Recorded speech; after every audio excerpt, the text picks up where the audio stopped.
பதிலுரை பாடல் பல்லவி. எருசலேமே ஆண்டவரை போற்றுவாயாக. எருசலேமே ஆண்டவரை போற்றுவாயாக. சீயோனே உன் கடவுளை புகழ்வாயாக. அவர் உன் வயல்வெளிகளில் தாழ்களை வலுப்படுத்துவார். உன்னிடமுள்ள உன் பிள்ளைகளுக்கு ஆசி வழங்குகிறார். பல்லவி.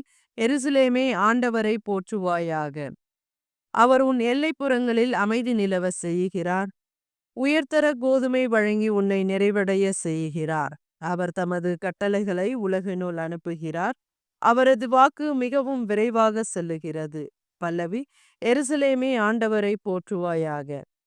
யாக்கோப்புக்கு தமது வாக்கையும் இஸ்ரேலுக்கு தம் நியமங்களையும் நீதி நெறிகளையும் அறிவிக்கின்றார். அவர் வேறெந்த இனத்துக்கும் இப்படி செய்யவில்லை. அவருடைய நீதி நெறிகள் அவர்களுக்கு தெரியாது. பல்லவி. எருசலேமே ஆண்டவரை போற்றுவாயாக.